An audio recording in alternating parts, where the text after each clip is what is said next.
today we are going to be doing a damage test comparison video over Sage and Scholar. Make sure that we have the most accurate readings for these tests. We're going to be giving both jobs the exact same gear with the exact same materia put in the slots with the exact same meal buffs, which is going to be smoked chicken. I also like chicken.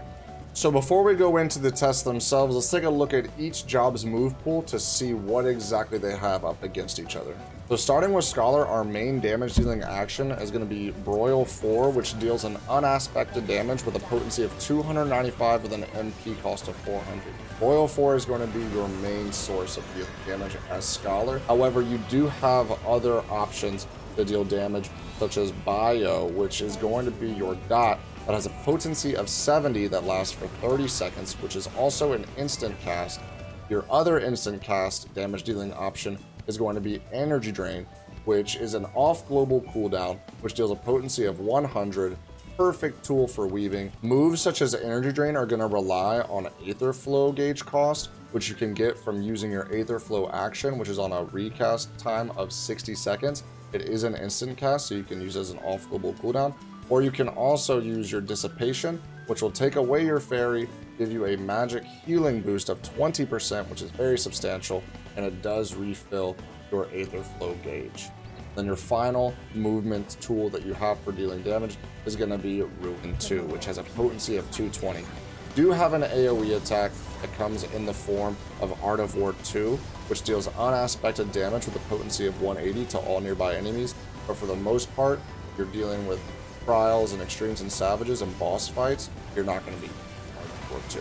Another very important tool to recognize in Scholar's moveset is going to be Change Stratagem, which is an instant cast, which is on a recast of 120 seconds, but it increases the rate at which the target takes critical hits by 10% from the entire party. Now, I am very familiar with Scholar. I mained Scholar before Endwalker, and then I picked up Sage, and I'm still trying to determine which one I'm going to main, but we will find out which one I'm going to be maining at the end of this video.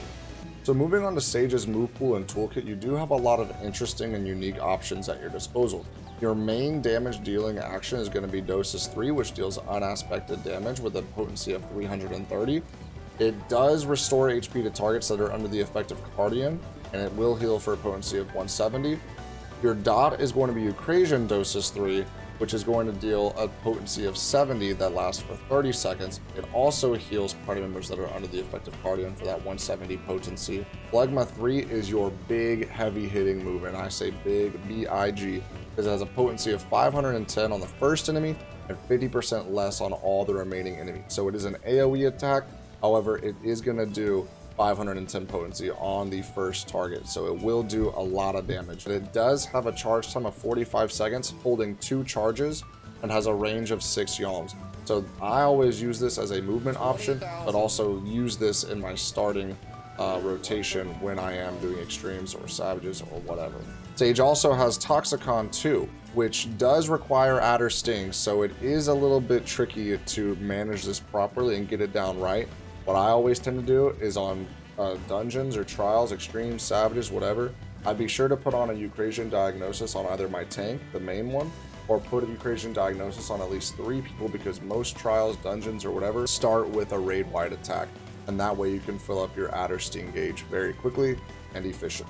That way you have that Toxicon 2 at your disposal for a movement option, so you're not being held back and having to only attack whenever you're standing still. Sage's final action that it has at its disposal to use for dealing damage is going to be Pneuma. I always call it Pneumonia. Pneuma is Sage's final attack option, which does deal a damage of 330 potency on the first enemy and 40% less on all the remaining enemies that it is hitting in line with the attack.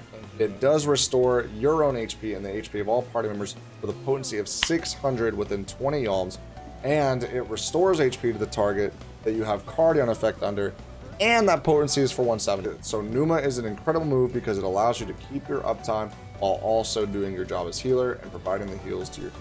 A tool that Sage has at its disposal that Scholar does not, or any healer for that matter, is going to be Icarus, which is a gap closer.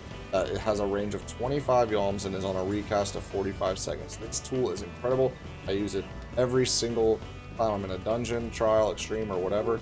It is perfect for comboing Icarus with Phlegma 3 or Icarus and keeping your uptime on your global cooldown moves. So another amazing tool. That way you're able to dish out a ton of damage. So now that we've gone over all that, let's go ahead and start running our tests. So the first test that we're going to go ahead and run is on Scholar. And with a 3 minute and 5 second duration, Scholar was able to dish out 678,017 damage with a direct hit percentage of 9.8 and a critical direct hit percentage of 1.4%. Now something to note is you're going to see, or hopefully we will see, a higher percentage in that critical hit due to its change stratagem action that it does have. So moving on to Sage's first test, in the duration of 3 minutes and 5 seconds, Sage was able to dish out 722,977, so almost 722,000 damage with a direct hit percentage of 7.5% and a critical direct hit percentage of 0.8. This was a very interesting test result because even though Scholar had almost double crit direct hit percentage and more direct hit percentage, Sage was still able to dish out an additional 40,000 damage in the same time window. Better luck next time, Scholar, huh?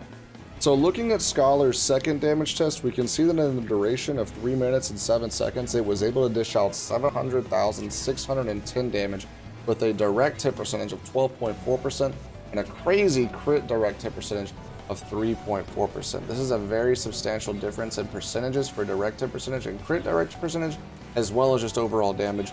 Almost 30,000 damage difference in damage between the first and second test for Scholar. So way to go, Scholar. Good job.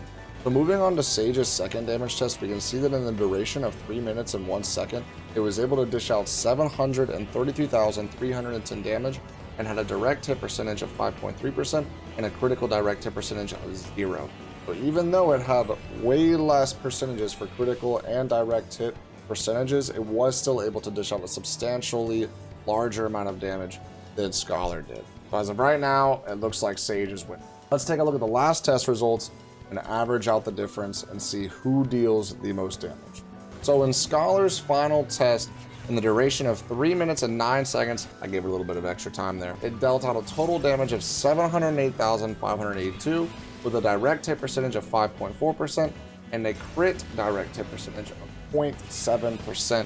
Still was not able to crack 710,000. What's interesting is that Scholar is able to have higher percentages on direct hit and on critical direct hit. However, it is still failing to do more damage than Sage. Sage does have higher potency on its move, so standing still, I can see where Sage is going to come out on top.